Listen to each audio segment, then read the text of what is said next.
So I want you to picture this. You are signing a peace treaty, right?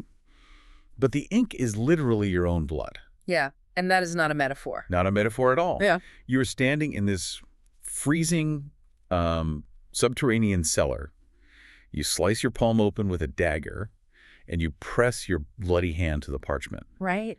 And from that exact second onward, your biology is completely weaponized against you. Like, if you ever break the terms of that treaty, even years later, or, even in secret. Your own body just turns on you. Exactly. You instantly drop dead. There's no trial. There's no appeal process. Right. It's just the brutal, magical consequence of a broken promise. Hmm. And that is the chilling reality of the continent of Calandra. It really completely upends how we usually think about magical fantasy. It does, right. Yeah, I mean, we are so conditioned by, decades of genre tropes to view magic as this innate good, like the light pushing back the darkness or this divine gift to heal the sick. Right, the hero's ultimate weapon. Exactly. But in this world, magic is not a tool for heroes. It functions like an environmental toxin. Oh, that's such a good way to put it. It really is a biological contagion. And it enforces this suffocating, terrifying political stagnation. Well, welcome to the deep dive, everyone. Today we are taking you into an absolute behemoth of a story. We're talking about Rites of the Starling by Devney Perry. Such an incredible book. It is. It's the second book in the Shield of Sparrow series. Yeah. And it sits firmly in that highly acclaimed romantasy space. Mm-hmm. That perfect addictive blend of sweeping romance and deeply intricate high fantasy. Right, and if you're listening to this, you probably already know that Romantasy has just exploded in popularity lately. Oh, totally, because it anchors these massive world-ending stakes in incredibly intimate human relationships. And Devney Perry executes that balance with, honestly, surgical precision here. She really does. And we have a massive amount of ground to cover today because the world building in Rites of the Starling is dense. Very dense. It's layered, and it operates on this dual timeline structure that is honestly one of the most devastatingly constructed narratives I've encountered in a really long time.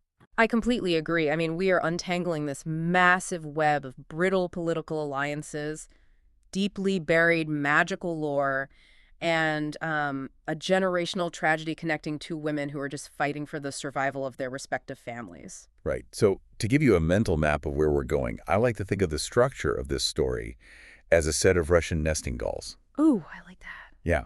So on the absolute outside, the largest doll, you have this incredibly tense geopolitical marriage plot. It's all treaties and assassinations. The big picture stuff. Exactly. But you crack that open, and inside is this deeply buried continent-wide magical mystery. Right. When you crack that one open, and you find a heartbreaking, intimate, generational tragedy, and right at the core, the smallest, most protected doll in the center. Is this intense, sweeping romance? Yes. So our mission today is to take these dolls apart, line them up on the table, and see exactly how the paint on one matches the curves of the other. That framing is perfect, actually, because you cannot understand the romance or the tragedy without first understanding the absolute geopolitical nightmare that encases it. Right. And that nightmare is inextricably linked to the geography and the magic of Calandra itself. So to really grasp the stakes for these characters, we need to look at the board they're playing on. Okay, let's look at Calandra. This continent is fractured into 5 distinct kingdoms, right? Tura, Ozarth, Lane, Genesis, and Quentis. Right. And Devney Perry gives us a fascinating, inescapable physical marker for the people who live here. The starbursts. Yes. Every single citizen of Calandra has a colored starburst in their irises that explicitly identifies which kingdom they belong to. Which is such a wild concept. It is. You have green starburst in Tura, blue in Ozarth, magenta in Lane, persimmon in Genesis, and amber in Quentis. Think about the sociological implications of that for a moment. It's intense. Your allegiance, your geography, your cultural history is literally stamped into your eyes. Yep. There's absolutely no hiding where you come from. None. Like, if you are a citizen of Tura traveling through Genesis, every single person you make eye contact with knows you are a foreigner. Exactly. It breeds this inherent, inescapable prejudice and paranoia. It makes espionage incredibly difficult, right? And it just reinforces these rigid, xenophobic borders between the kingdoms. You are your kingdom, right down to your biology. Yep. Which makes the political situation we find in the prologue so incredibly volatile. Oh, man, that prologue. So the story opens in Ozarth in this dark, dank, smoke-filled underground cellar. It's just miserable. The atmosphere is thick with the scent of damp rock and acrid smoke.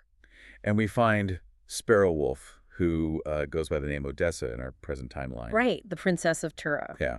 She is standing against a stone wall, absolutely freezing, watching the 5 kings of Calandra debate her fate. And her fate is to be forced into a political marriage with Tanis Oak, the king of Genesis, a man who actively, passionately loathes her father, King Ramsay. The tension in that room is just suffocating. Well, the physical description of that cellar is doing so much heavy lifting. The oil lamps are sputtering out because these negotiations have dragged on for hours. It's so claustrophobic. Extremely.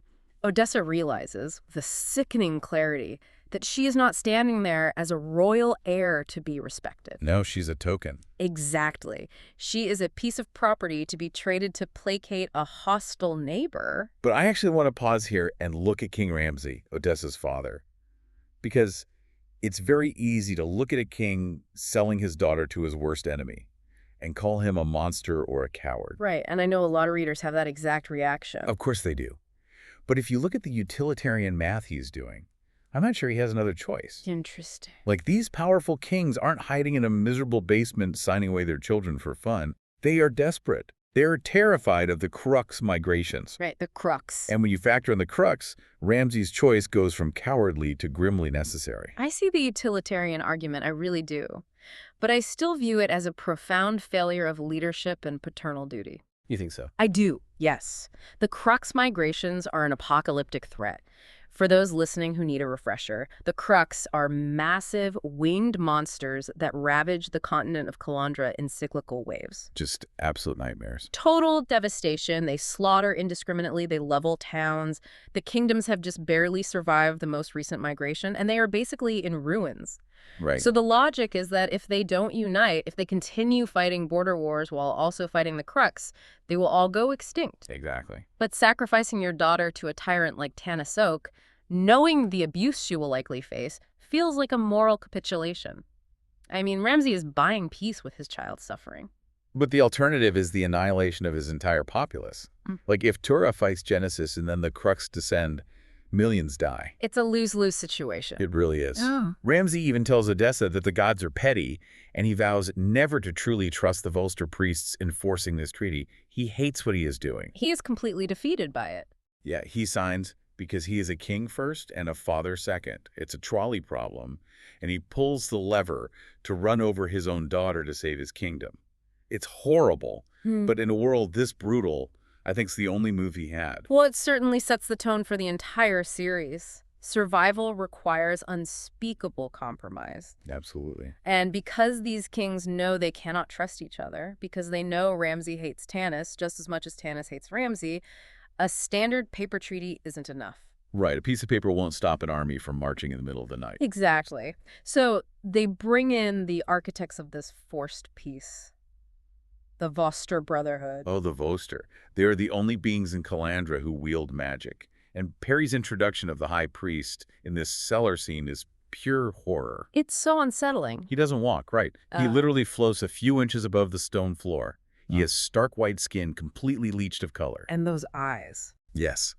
Solid dark pools for eyes with no whites or colored starbursts. And these thick, dark green grooved nails that curl into his burgundy robes. He is entirely alien to these human kings. He is a predator in a room full of prey. That's exactly what it feels like. Okay, so let's unpack this. How does a blood oath actually work here? It's not just a pinky promise. Oh, no, not at all. He represents a total monopoly on power. And the way his magic functions is utterly fascinating. The High Priest defines it as the law of intent and consequence. Intent and consequence, okay. Right. This isn't the kind of magic where wizards throw fireballs at each other or levitate teacups. It is entirely contractual. It exists to bind reality to a promise. And the mechanics are terrifyingly literal. Okay. So the intent is the spoken vow. The kings stand there and speak their terms of peace. Yes. Then, as we talked about with the hook, they slice their palms and sign the parchment in their own blood. The Volster priest then steps in and seals that blood with his magic. That sealing is the consequence. The magic binds their life force, their very beating hearts, to the terms of the treaty. If any of those kings or the heirs bound by the treaty like Odessa break the oath, The magic instantly stops their heart.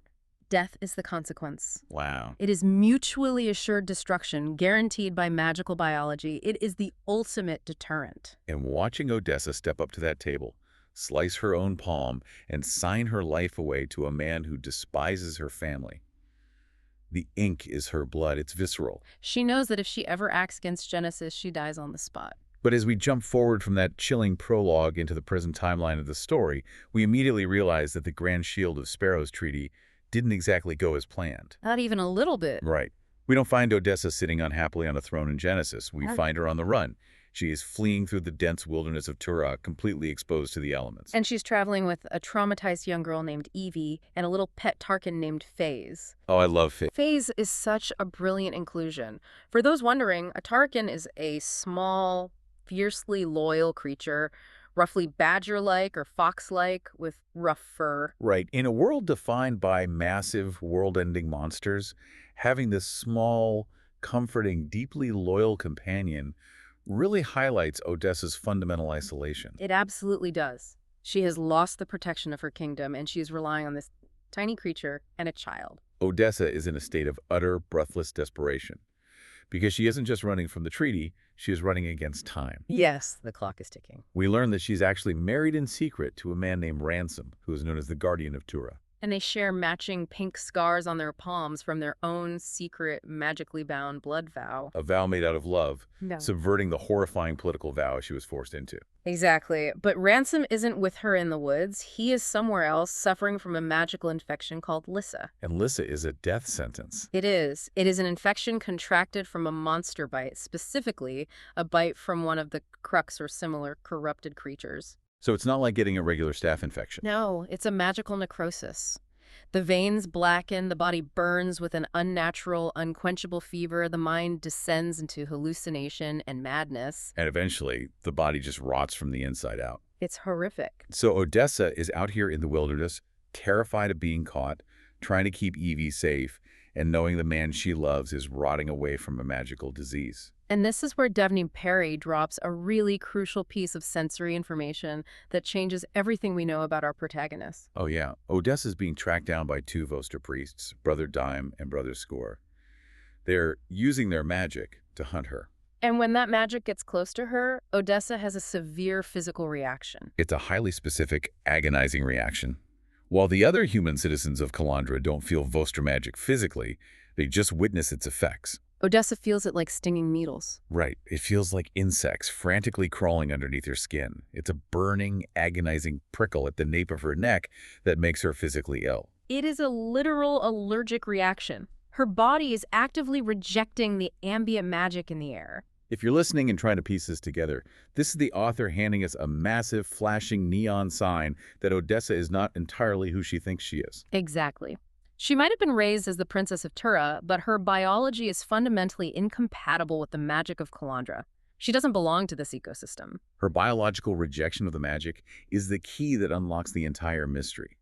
But to understand why Odessa's blood violently rejects this magic, we have to completely shift our geographical and cultural focus. We have to leave the corrupted, patriarchal, monster-infested continent of Calandra. And cross the vast Merixmore Ocean and look at a completely different world. Right. We jump across the ocean to the continent of Ken, specifically to the country of Nelanax. And the tonal whiplash is incredible. We go from dark cellars, blood oaths, xenophobia, and flesh-eating monsters to this sun-drenched, vibrant matriarchal society ruled by Queen Oleana. The contrast isn't just aesthetic, though. It's foundational to the themes of the book. Totally. Nelanax is a society built entirely around the Starling. The Starling is a matriarchal bloodline of women who have been gifted by their deity, whom they simply call the Divine, with the ability to shapeshift. It is viewed as a wholly beautiful gift. Once these women reach a certain age, they experience a biological and spiritual calling known as the Writis. And the Writis triggers a physical transformation, allowing them to shift from human form into an animal. Right. And the animal of choice, the most revered creature in all of Nelanax, is the swift. Imagine these massive, breathtakingly beautiful birds. The females have these sleek, glossy black feathers that catch the sunlight, and the males are this rich, vibrant, auburn red with reddish-brown horns. And before they even shift, the Starling women bond with these birds, ride them through the sky, and build their entire culture around flight and freedom. Exactly. Calandra is a society of stone sellers and buried secrets, but Nelanax is a society of open skies and wind. But, like any society, there is a hierarchy and a set of rigid expectations. Before a Starling woman goes through the Writis and achieves her animal form, she is referred to as a quiescent. Meaning she carries the divine blood, but her power is dormant. She hasn't proven herself yet. Right. And this brings us to our secondary protagonist, Caspia. Caspia is a 25-year-old quiescent princess, and she is agonizingly overdue for her Writis. And Caspia is carrying a massive, crushing emotional burden. Years ago, her older sister, Emery, left Nelanax with a man and simply never returned. And Caspia is plagued by these terrifying recurring visions. Yeah, she constantly sees Emery being murdered by a silver-eyed warrior. But the most horrifying part of these visions, the part that makes Caspia wake up screaming, is that when Emery is killed, she isn't in her human form and she isn't a beautiful swift. No, she is turned into a grotesque, terrifying monster. Caspia is desperate for answers, but she is completely isolated in her fear. Her aunt, Queen Oleana, refuses to even acknowledge the validity of these visions. The queen just dismisses them as mere nightmares, insisting that Emery simply abandon her duty to the Starling line. It's a willful blindness to protect the myth of their perfection, but Caspia knows the truth in her bones. And worse, she finally starts to feel the pull of the Writis calling to her. But the call isn't leading her to the high mountain peaks or the coastal cliffs of Ken. No, it's pulling her across the ocean, toward the forbidden continent of Calandra. Now, if you are putting yourself in Caspia's shoes right now, she makes a decision that is objectively insane. Truly. She decides to hire a smuggler, a pirate, and cross the ocean with her cousin Xandra, who is also quiescent. It's like jumping out of an airplane without knowing if your parachute works. Oh, completely. They are chasing a mystical calling to a continent they know is filled with hostile kingdoms and lethal magic, all based on a vision. It's incredibly reckless. They are walking into a war zone with absolutely no idea what is waiting for them. It is reckless, but it is deeply rooted in the psychology of her culture. A core tenet of the Starling belief system is absolute vengeance. To kill a Starling is the ultimate sacrilege. It demands a life for a life. Caspia takes a holy vow to avenge her sister. She is so committed that she actually steals Emery's elf-altar rings. Yes, these sacred rings that signify a fully shifted Starling, and uses them to barter for passage on the ship. Caspia and Xandra are driven by a potent cocktail of grief, duty, and the inescapable biological gravity of the Writis. They literally cannot stop themselves. But the tragedy is immediate. The moment they set foot on the shores of Calandra, everything goes horribly, viscerally wrong. They don't find answers. They don't find the silver-eyed warrior right away. They find pure agony. As soon as they start trekking inland, away from the ocean, they become overwhelmingly sick. We're talking intense dizziness, shallow panting, cold sweats, and a feeling like liquid fire is raging through their veins. The very air of the continent seems to be poisoning their lungs. And the heartbreaking part is how they rationalize it.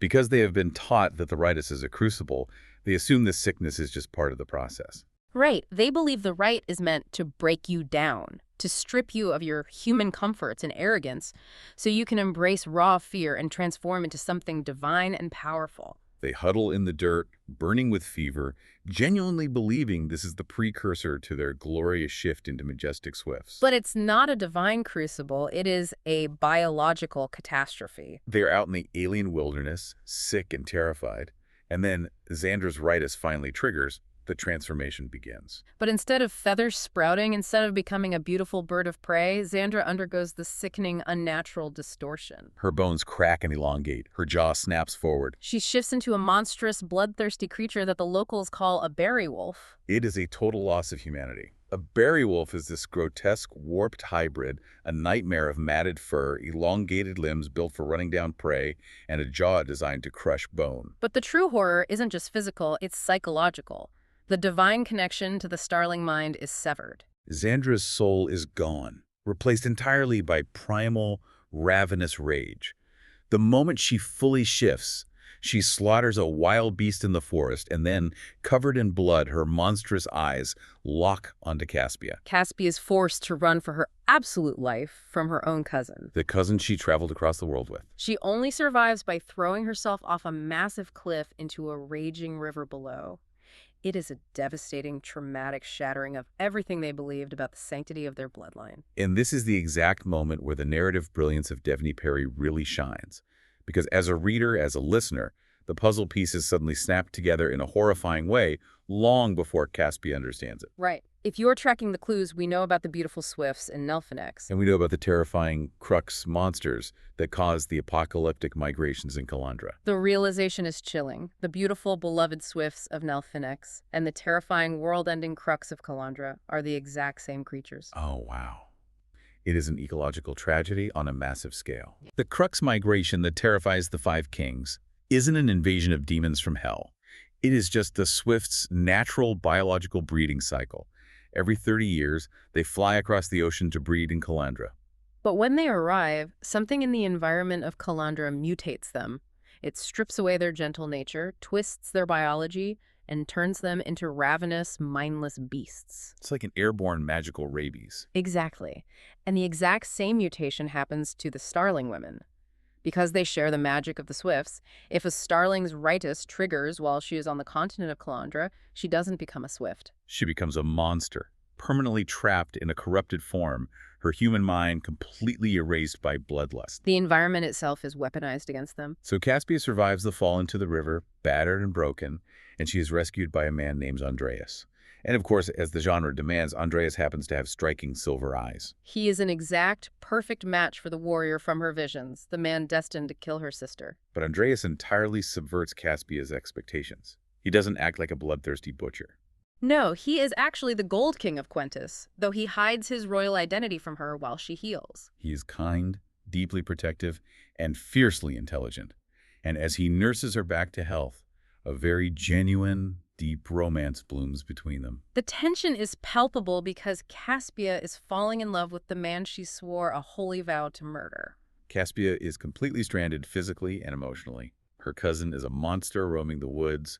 Her own Writis seems to have mysteriously paused or failed because she hasn't shifted yet, and she is developing feelings for her sworn enemy. She desperately needs to understand what happened to Xandra and what is wrong with this continent. So Andreas takes her to his capital city of Roslo, specifically to the Grand Ancient Castle Library. You have searched the archives for any mention of the Starling people. It is in this library that she makes a connection that unravels the entire hidden history of Calandra. While searching the stacks, she is approached by a rogue Volster priest named Hain. Hain is a tragic figure. He is drained of his magic, physically dying, and desperate to pass on a secret before he expires. He gives Caspia a worn, gray leather book written in the old language of Ken. The title translates to, For the Starling. This book is the Rosetta Stone of the entire series. It really is. Caspia translates it and uncovers the secret history that the Volster Brotherhood has spent centuries trying to bury. Right. Hundreds of years ago, the continent of Calandra was terrorized by 6 starving, desperate magicians. In their greed for power, they turned to demonic magic, corrupting themselves and the land around them. They were utterly tyrannical, until they were finally defeated by ancient Starlings who had traveled from Ken to stop them. The Starlings won the war. They killed the 6 magicians and burned their bodies. But here is the critical, catastrophic mistake they made. Oh, this is the part that gets me. They didn't scatter the ashes to the wind. They sealed the demonic ashes in massive glass jars, which they called orbits. And they buried them deep underground in hidden, magically veiled locations like the treacherous Ivan Ravine. They basically buried nuclear waste. Exactly. They took a highly radioactive demonic substance, put it in glass jars, and buried it in the dirt, assuming it would be safe forever. But glass cracks. Time degrades everything, and those orbits are leaking. The demonic magic of the 6 magicians didn't die. It has been slowly seeping into the earth, into the water table, and into the very atmosphere of Calandra for centuries. It is a continent-wide, invisible environmental toxin. And once you understand that the continent is fundamentally irradiated with demonic magic, every single weird detail about Calandra suddenly makes perfect, horrifying sense. Okay, let's connect the dots for the listener here. This leaking magic is the root of the rot. It is the exact reason why every single human in Calandra has a colored starburst in their eyes. Right, it's a genetic mutation caused by generation after generation living in an environment saturated with ambient magic. It is also the reason the Volster Brotherhood exists at all. The Volster originated in Ken as ordinary, non-magical humans. But when they migrated to Calandra centuries ago, the land itself infected them. The leaking magic gave them the ability to manipulate wind, water, and blood. They aren't divinely chosen. They are basically mutants who figured out how to harness the radiation. And most tragically, it is the reason the Starlings and the Swifts mutate into mindless monsters. The divine magic of the Starling bloodline and the demonic magic leaking from the orbits are like oil and water. Or rather, like a healthy cell and a cancer cell. Yes. When a Starling enters Calandra, the demonic magic acts as a poison, triggering a horrific, corrupting biological reaction during the Writis. That is exactly why, in the present timeline, Odessa feels the Volster magic as stinging needles. Her dormant Starling blood is actively, violently fighting off the demonic toxin. This revelation also completely explains the internal political schism within the Volster Brotherhood. Right. Hain, the dying priest who gave Caspia the book, is part of a secret splinter faction called the Kenan. This group includes Brother Score and Brother Nold, who we met earlier tracking Odessa. The Kenan have figured out the truth, and their goal is to find these hidden orbits and shatter them. Now, if you are thinking logically, you might ask, why would a group of powerful magicians want to destroy the very source of their own magic? Right, if they shatter the orbits, they lose their power, don't they? They do, and that is what makes them so compelling. They recognize the catastrophic cost of their power. The High Priest and his zealots want to maintain the magic at all costs because it gives them absolute authority over the kings via the blood oaths. But the Kenan realize that this magic is the cause of the Crux migrations. It is the reason thousands of innocent people are slaughtered every generation. Furthermore, the Volster themselves are trapped. They are bound by ancient blood oaths made centuries ago to stay in Calandra and enforce the treaties. The Kenan believe that if they destroy the orbits, the demonic magic will evaporate, the blood oaths will instantly break, and they can finally give up their power and go home to Ken as ordinary men. It is a profound philosophical choice. Absolute power at the cost of continuous mass slaughter versus powerlessness in exchange for peace and freedom. It's an incredible moral dilemma. And right as we, the readers, are fully grasping the sheer magnitude of this secret history, the author pulls the rug out from under us. Oh man, here's where it gets really interesting. The dual timelines of the story, Odessa fleeing in the present and Caspia discovering the truth in the past, violently crash into each other. In the present timeline, Odessa, who has been desperately trying to understand her own connection to this stinging magic and her hidden lineage, finds a green journal. And she recognizes the handwriting. It was written by her mother. Right. Odessa opens this green journal and reads a story about a Starling princess who crossed the ocean to avenge her sister, failed her Writis, and fell in love with a silver-eyed king in the library of Roslo. And as Odessa reads this, the realization hits the listener. We haven't been reading two parallel stories happening at the same time in different parts of the world. No. We've been reading a story of the past alongside a story of the present. Caspia is not a contemporary of Odessa. Caspia is Odessa's mother, and Andreas, the Gold King of Quentis, is Odessa's true father. If you are reading this book for the first time, this is the moment you have to put the book down and just stare at the wall. It's stunning. Because this revelation recontextualizes every single interaction Odessa has had. She isn't just the princess of Tura. She is the true heir to Quentis, and she is the last living carrier of the Starling bloodline in Calandra. But the brilliance of the twist is immediately overshadowed by absolute heartbreak. Because we, the audience, already know from the very beginning of the book that Caspia is dead. Exactly. We know her journal was left behind, which means we now have to experience the climax of Caspia's timeline, knowing it ends in tragedy. And it is gut-wrenching. Caspia and Andreas are married in secret, deeply in love, and Caspia becomes pregnant with Odessa. Because she is a Starling, the biological mandate of her Writis is naturally paused during her pregnancy to protect the unborn child. But biology only waits so long. The moment Odessa is born, the Writis returns with a violent vengeance. The biological ticking clock resumes, and Caspia's body begins preparing for the shift. And worse, the timing couldn't be more disastrous.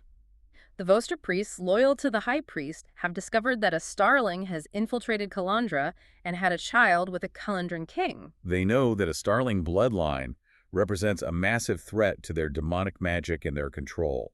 So a squad of magic-wielding assassins is sent to the castle to execute the entire family. Caspia is trapped in her bedchambers. Her husband is a skilled swordsman, but he cannot fight off multiple Volster priests wielding elemental magic. Her newborn baby is completely defenseless. Caspia knows she cannot fight them as a human, and she knows with absolute certainty that if she surrenders to the Writis in Calandra, the corrupted demonic magic in the air will instantly mutate her into a mindless crux monster. But she realizes it is the only way to generate enough physical power to save her family. It is the ultimate, unimaginable maternal sacrifice.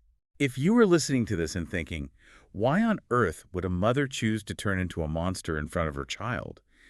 You have to understand the sheer desperation of the moment. It's either they all die, or she sacrifices her soul to give them a chance to run. She turns to Andreas and gives him the most devastating instruction. Straight through my heart, my love, do not hesitate. And then she gives in to the shift. Devney Perry's description of this transformation is horrific and heartbreaking. It isn't the beautiful sprouting of glossy feathers she dreamed of in Nelanax. No. Her human flesh tears as it turns to matted feathers. Her arms violently snap and elongate into massive wings. Her toes curl into lethal talons. Her beautiful golden starling eyes turn solid, pitch black. She becomes a monstrous towering crux right inside her own bedroom. The monster that Caspia has become massacres the Volster priests in seconds. It is a slaughter. But then the absolute worst-case scenario happens. With the priest dead, the monster's unquenchable bloodlust turns toward the only living things left in the room. Andreas and the baby Odessa. Caspia's human mind is completely buried under the demonic rage of the crux. But through sheer, impossible, maternal willpower, she fights her own primal urges. She holds the monster back just long enough for Andreas to pick up his sword. And here is the devastating truth of the visions that plagued Caspia for years. The silver-eyed warrior in her visions who kills the monster isn't some villainous butcher. It is Andreas. He isn't a murderer. He is a deeply grieving, traumatized husband, fulfilling his wife's final, desperate request to save their child's life.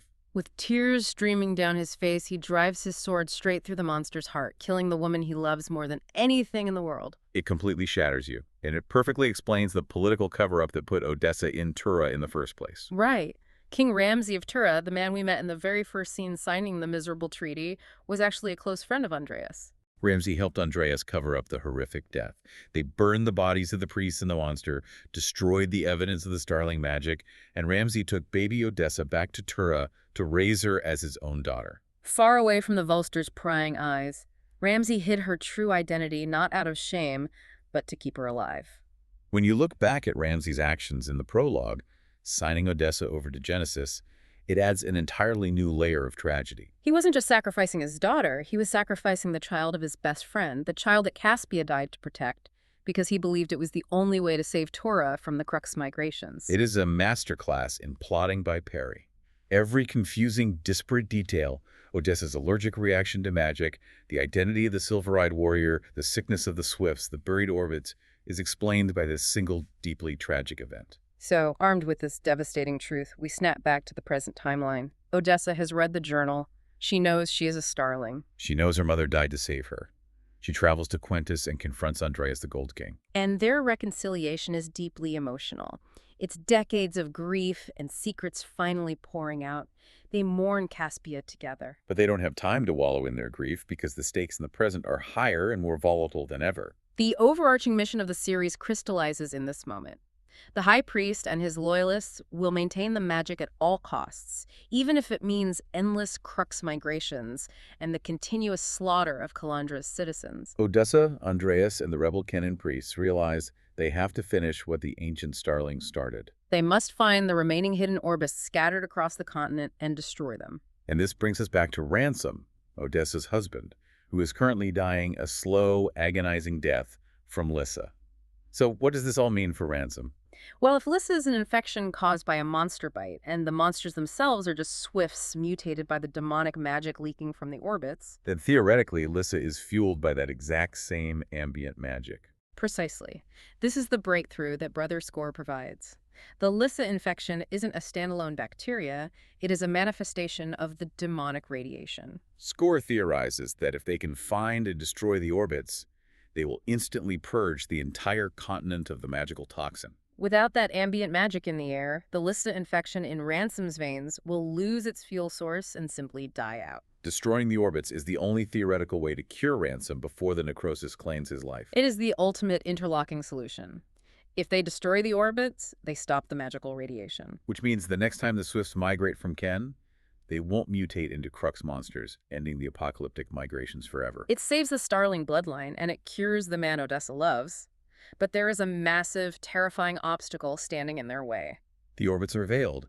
When the ancient Starlings buried them centuries ago, they used their own divine magic to hide them, employing techniques that completely deflect Calandran magic. The Volster, even the Kenan rebels, cannot track them. They are invisible to the demonic magic system. The only person on the entire continent who can feel the pull of the orbits, who can act as a compass to find them, is someone with pure Starling blood. Odessa. She is the only living Starling in Calandra. She is the only compass they have. But there is a deafening biological ticking clock hanging over her head. Odessa is 25 years old. She's of age. Her Writis could trigger at any given moment. And she is standing on irradiated ground. If her Writis triggers before they manage to find and destroy the orbits, the corrupted magic of Calandra will flood her system. She won't become a Swift.